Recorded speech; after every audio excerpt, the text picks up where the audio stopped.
podcast Mulher Palestrante, hoje com um tema bem importante. Não é só para quem é mulher, não é só para quem é empreendedora.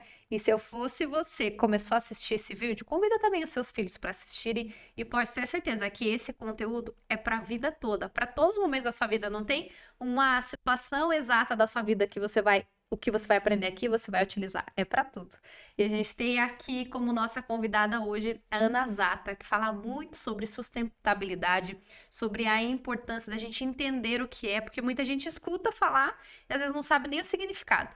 E muita gente já sabe o significado, mas não sabe nem como aplicar no dia a dia, em pequenas coisas. E é sobre isso que a gente vai conversar hoje. Ela que também é escritora, é professora, vai contar um pouco da trajetória dela. Seja muito bem-vinda. Muito obrigada, Gi. Muito obrigada mesmo. Sempre é uma alegria, um prazer falar daquele assunto que a gente gosta, que brilha, que faz brilhar os olhos, né? E que é tão importante mesmo para todas as pessoas. Eu gostei que você já chamou as crianças, e eu acredito muito na força das crianças para essa transformação, que é do planeta, na verdade, né? E como que a gente consegue, então, entender um pouco mais? Vamos começar falando sobre isso, sobre entender o que é sustentabilidade de uma forma mais prática. Então, assim, a gente está ouvindo muito falar nesse termo hoje em dia, né? Tudo é sustentabilidade, as pessoas falam, tem muito projeto, muita gente falando, mas eu acredito que ainda precisa de uma ação maior. Falo, né? A conscientização, ela tá ali, cortar um pedacinho do começo da palavra e deixar a ação para que a gente precisa botar a mão na massa, a gente precisa fazer a roda andar, né? Por quê? Porque a gente não vai conseguir ter a mudança só pensando que aquilo precisa ser feito e não agir de verdade. É, justamente por existir essa necessidade da mudança, e as pessoas sabem que aquilo é importante, porém não é dito muitas vezes de que forma que a pessoa pode começar. Isso que você falou acontece mesmo, as pessoas não sabem por onde começar. Muitas vezes elas ligam a questão da sustentabilidade a separar resíduo, e ela é muito maior que isso. Quando a gente fala assim num desenvolvimento sustentável de acordo com a ONU, é você pensar que você tem que dar conta do hoje, mas você não pode estragar o futuro dos filhos, dos netos, das gerações futuras. Então a gente precisa cuidar do recurso hoje, pensando no amanhã. Mas de que forma? É bonito, essa frase acaba sendo muito bonita. Ah, mas isso daí foi conversado na ONU. Como eu, Ana, como você, Gisele, pode ajudar fazendo alguma coisa, se é um projeto da ONU, projeto onde países se reuniram. E eu te digo que é possível, justamente mudando o indivíduo. A cada pequena ação que a gente começa a implantar na nossa vida, alinhando com os objetivos de sustentabilidade, a gente faz essa mudança no seu dia a dia, porque a gente acaba ajudando a empresa, se educando e tendo um resultado melhor para o planeta. São esses alinhamentos aí que a gente pode fazer tanto para o indivíduo, quanto para a empresa, quanto na escola. E como que você, Ana, descobriu que era uma paixão falar sobre isso? Foi algum momento que você entendeu e falou assim: nossa, chega, não dá mais para ficar desse jeito, eu preciso aprender a ajudar outras pessoas? Como que foi? Então, no começo, assim, a gente acha que você está fluindo, você está indo na tua vida e que as coisas, você não identifica de onde ela vem. Mas depois que acontece, você começa a analisar a tua vida, tua infância, você vê que sempre esteve ali. E quando a gente começa a colocar a teoria, começar a estudar e começa a juntar tudo, a gente junta a prática com a prática que já existia na infância e que como a gente tem agora novas informações chegando mais rápido até a gente vai evoluindo nisso. Então, a base disso foi a minha família. A minha primeira formação é educação física. Então, eu tinha, nas minhas aulas, um planejamento que eu fazia para uma rede de escolas. Eu fazia o planejamento anual. E eu tinha algumas gincanas, então eu colocava provas esportivas, recreativas, colaborativas, sociais, que tinham a ver com a questão geralmente, de coletar algum resíduo. Lá, vou colocar para as crianças vão gostar. E eu usava uma, daí eu via que tinha outra, por exemplo, tampinha, esponja, lacre, instrumentos de escrita, brinquedo, meias. E daí eu falei, gente, alguém deve ter essa lista, eu vou procurar na internet a lista de tudo. E não existia essa lista. E procurar, pesquisei, e eu tinha lá aquilo que eu já tinha feito. E foi assim que começou uma produção de conteúdo voltado é justamente para essa questão prática. O que que eu faço? Então, isso, eu criei uma lista, e foi a partir disso que eu comecei a criar conteúdo, a me dedicar mais até nessa questão ambiental. Hoje as pessoas me conhecem muito mais pela questão da educação ambiental do que da educação física. Olha só, porque você foi construindo esse movimento. Sim. Mas teve um vídeo seu que viralizou e assim, um projeto seu que viralizou e assim você vai ficando conhecida a nível nacional, na verdade internacional. Sim, foi muito interessante, porque foi justamente essa lista. Eu criei no ano novo. Eu dei o título de Resoluções Sustentáveis para um Mundo Realmente Novo. E coloquei tudo o que tinha que fazer. Usar isso, fazer aquilo, evitar aquilo, separar resíduo e enviar para tal lugar, tudo certinho. E coloquei, sem planejamento nenhum, postei, falei, dia 1º de janeiro, vou colocar isso aqui e voltei a dormir. Quando eu voltei, aquilo já tinha perdido o controle, assim. E é interessante que chegou do outro lado do mundo mesmo. Eu recebi uma mensagem de um grupo de australianos que tinham feito a mesma lista, só que colocaram os links de lá, as ações que aconteciam na Austrália. Então, muito interessante, muito bacana, porque você vê que, Gi, a gente nunca vai saber aonde chegou, na verdade. A história da onda, né? Você vai reverberando aí e você não tem ideia de onde aquilo vai chegar. Então, tenho certeza de que muitas ações começaram a partir dessa movimentação e que a gente nem fica sabendo. Não fica sabendo, né? Muitos retornos eu tive. Era muito gostoso de ver. Mas eu tenho certeza que isso aconteceu e eu fico muito feliz que tenha tomado aquela proporção que tomou, né? E hoje, cada vez mais, você está sendo convidada para as palestras, para os workshops, para as pessoas entenderem mais, porque entendi o que é sustentabilidade, mas o que eu posso fazer no dia a dia? Exatamente. Existem dezenas de coisas e tarefas que podem ser feitas. Exatamente, dentro de casa, porque vai começar dentro de casa. E quando eu falo isso, não quer dizer que na minha casa está tudo perfeito, porque eu não moro sozinha, né? Existem situações assim que às vezes acaba tendo um conflito. Quando eu vejo alguém chegando com uma sacola, eu já olho assim, as pessoas já sabem, já às vezes esconde a sacola de mim, sabe que eu não vou gostar, mas eu respeito o tempo de cada um. Só que eu falo, você pode fazer melhor que isso. Nós temos ecobags aqui. A gente acredita, e todo mundo acredita. Mas é que às vezes na correria do dia a dia, a pessoa acaba pegando. Sim. E acaba fazendo coisas assim. Mas são ações que a gente acaba nem pensando que pode ser fácil, pode ser favorável ao meio ambiente. A gente tem que sair do automático. A gente precisa pensar no que a gente está fazendo. E assim, acredito que as coisas vão mudando. Eu acredito numa mudança lenta, mas eu acredito que é possível. Quando a gente fala assim, por exemplo, a gente está aqui na cidade de Curitiba. A cidade de Curitiba já tem, né, a fama da cidade ecológica, capital ecológica. A gente tem uma estrutura muito boa da prefeitura para a coleta tanto do resíduo orgânico, do lixo que não é lixo, que aqui é chamado assim, mas a gente tem também do eletrônico, a gente tem do lixo tóxico, a gente tem de vários tipos de resíduos, entulhos. Existe aplicativo, você vai lá, se chama e acontece. E como é que, tendo toda essa estrutura, ainda tem gente que não faz, mas está deitando na fama de uma capital ecológica? Será que a gente é tão ecológico assim? Até que ponto, né? Então, se tem a estrutura ao teu alcance e não está usando, então a tua responsabilidade é maior. Só que você não está fazendo. Então a gente sempre aponta o que o outro pode estar fazendo, mas o que você pode fazer para melhorar. Sabe que é engraçado, até você falou isso daí sobre a questão do lixo da capital ecológica, eu me lembrei de uma história. O meu irmão hoje mora na Bélgica e ele estava contando pra gente que um dia ele fez uma mudança na casa dele e todo mundo tem a carteirinha de onde mora, tem o endereço e tudo. Ele fez uma mudança na casa dele e ele tinha que levar os papéis e tal da mudança, as caixas dos móveis que eles montaram.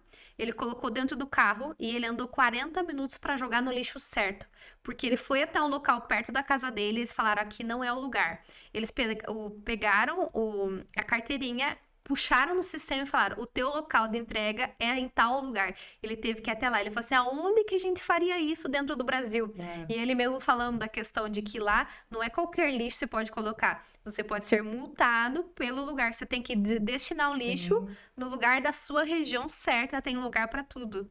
E, ao mesmo tempo, quando você falou, Pode até ter dentro do seu condomínio, dentro da sua empresa, pode até ter as lixeiras separadas, mas vai da gente o que a gente vai colocar ali dentro no lugar certo. Exatamente. E tem também pessoas, as empresas que acabam separando seus resíduos, os colaboradores fazem a separação e no final de tudo eles juntam e jogam do mesmo jeito. Não existe uma responsabilidade. É isso que eu falo de estar alinhado nos princípios. Então, a empresa tem que comunicar todos os funcionários, desde quem idealizou até a pessoa que vai retirar esse saco de lixo, porque ela não vai ter uma bola de cristal. Então, tudo isso, a comunicação, ela tem que estar clara, ela tem que chegar Em todas as em pontas. todas as pontas. Se existe um ruído ali na comunicação, vai fazer o quê? Todo aquele trabalho acaba sendo perdido. E uma coisa que eu falo bastante, assim, tem tanto projeto socioambiental, tanta gente sobrevivendo assim, levando, sustentando causas com o dinheiro arrecadado dos resíduos. Os catadores, as associações de catadores vivem desses valores arrecadados. Então, isso tem um valor, isso é dinheiro. E por que a gente ainda joga? Nisso eu acredito de verdade, que daqui a um tempo não vai existir. Porque como a gente vai entender que esse é um recurso, a gente vai tratar de uma forma melhor. Igual quando a gente olha para trás, a gente vê lá os programas de televisão dos anos 80, a segurança do trânsito dos anos 80, 90, criança ainda no chiqueirinho, programa que não tinha nenhuma qualidade assim para ser infantil e era vinculado em horário que a criança estava vendo. E na época, a gente assistia e achava que aquilo era tão normal. E hoje a gente olha aquilo, meu Deus, olha o que eles falavam, o que eles faziam, o que eles pensavam, né?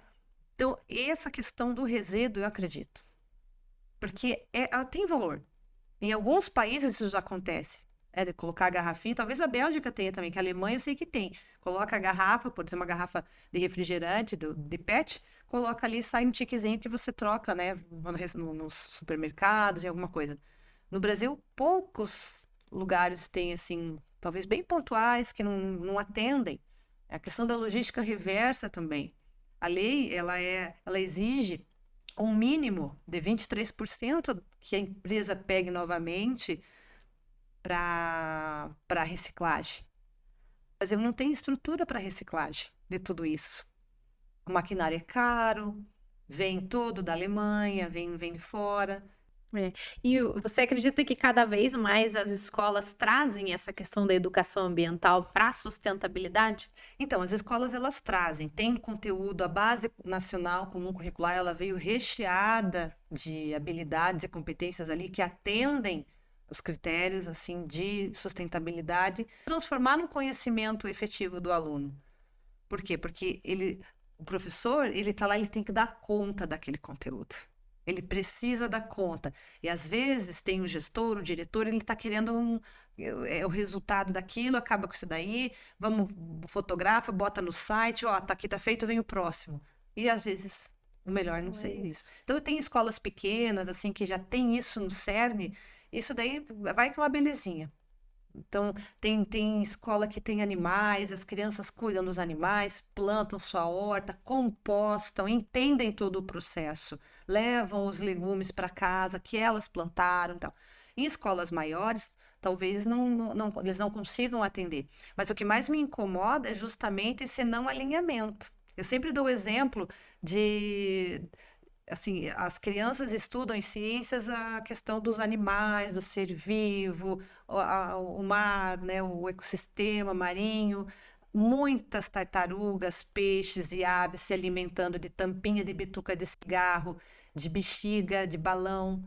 E daí a criança, eles vão lá e eles mostram aquilo para a criança está lá olhando, vê o bichinho estrangulado com aquilo, e são imagens muito comuns na internet. E depois de tudo isso ser falado para o aluno, a festinha com arco de balões. E daí a hora do descarte, não existe descarte daquilo.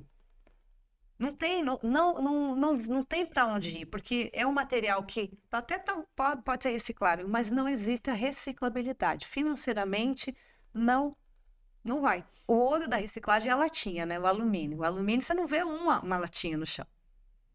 Agora, aquilo que não tem valor comercial ali acaba ficando e não tem o que fazer. Então, eu acho que precisaria da escola ter novas formas de promover um evento, escolher o fornecedor, de que forma, por exemplo, se escolhesse um outro tipo de material para fazer uma decoração, o descarte desse material ele pode ajudar uma causa. Uma festa junina, por exemplo, se você faz uma festa junina, você vai ter produção de vários resíduos. Será que eu me preocupei com a lixeira que eu coloquei? Eu separei, eu usei meu evento para também ensinar as pessoas. E tem outra coisa, não é só ensinar no sentido chato, não é dar a oportunidade da pessoa fazer o certo. Porque muitas vezes os ambientes não dão a oportunidade. A pessoa não quer jogar no lixo. Você vai nas praias do Rio de Janeiro, você não acha uma lixeira na praia. Só aquele que, de repente, Tem já tem noção. noção que vai levar seu lixinho para casa. Senão ele vai falar, vou deixar aqui. Porque também ele nunca estudou isso, nunca ninguém falou para ele. E não vai fazer, a pessoa não vai cair um raio na cabeça assim, não, agora eu vou. Não, isso é a educação de uma sociedade. Então tem muita coisa a ser mudada, muita coisa a ser alinhada aí. Dá para fazer? É fácil? Mas a informação precisa chegar. É verdade. Aqui a gente está tendo uma aula muito, muito bacana, aprender com você sempre. E a Ana é também coautora da segunda edição do livro, onde aqui ela traz sobre a história dela, sobre a história de vida e transformação, um legado em família. Eu queria que você contasse um pouco do que tem aqui dentro do seu capítulo, Ana. Então, é justamente a questão de como isso apareceu, como nasceu em mim. Porque quando eu estava lá montando os meus planejamentos, colocando para os alunos trazerem esponja de limpeza usada, instrumentos de escrita, eu não pensava que tinha acontecido lá atrás. Depois eu lembrando meu pai, o que ele fazia em casa com os resíduos orgânicos, a minha avó, a minha tia, a reutilização de muitos materiais.